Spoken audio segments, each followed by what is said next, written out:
700 грамм. С таким крошечным весом Хава Цычоева появилась на свет. В то, что девочке удастся выжить, кажется, сначала никто и не верил. Но все же чудо произошло. Благодаря специальному уходу малышка за пару месяцев набрала массу тела. И теперь в свои полгода весит больше килограмма. А вот этим младенцам нет еще и месяца. Медики активно борются за их жизнь. Мадина Исмурзиева родилась на 3 месяца раньше запланированного срока. И сейчас весит всего 900 грамм. Выхаживают девочку, как и всех недоношенных детей, в специальном инкубаторе, условия в котором, благодаря подобранной температуре и влажности воздуха, точь-в-точь, как в утробе матери. Этот аппарат также позволяет малышке дышать.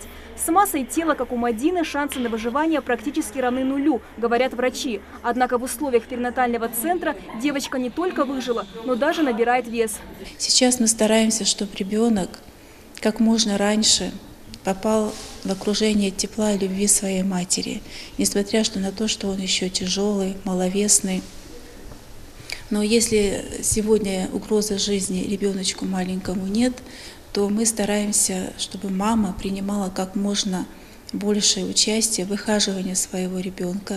Мадина не единственный ребенок в перинатальном центре с экстремально низким весом. 33 новорожденных повторили судьбу девочки. Хайруллах Атигов родился с врожденным пороком передней брюшной стенки. 3-месячный мальчик уже пережил сложнейшую операцию. Дело в том, что кишечник у него располагается в брюшной полости снаружи, а не внутри, как у здоровых людей. Тут задача была какая? Не свести кишечник, где он должен быть, то есть в брюшной полости.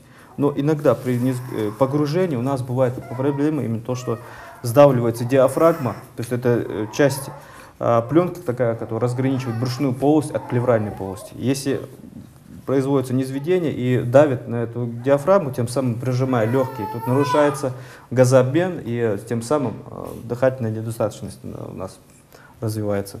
Тут этого не было, получилось одноэтапно. То есть сейчас пока таких явных проблем у него по хирургии нет.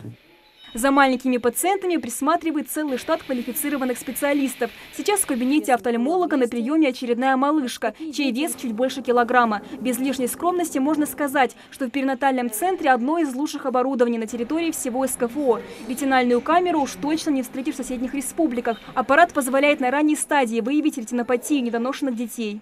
Вот это у нас глазное дно ребеночка, уже с развитой ретинопатией. Она пока у нас 1-я степень, мы ее наблюдаем. Есть несколько степеней. Это ретинопатия, если будет уже 3-я степень, а это у нас 1-я, то после 3-й степени уже решается вопрос об оперативном лечении. До тех пор, пока ребенок не наберет вес, он находится в отделении патологии новорожденных. Однако большинство патологий у детей можно обнаружить еще задолго до их рождения. Специальное 3D-оборудование в центре позволяет выявить отклонения уже на 8-й неделе беременности.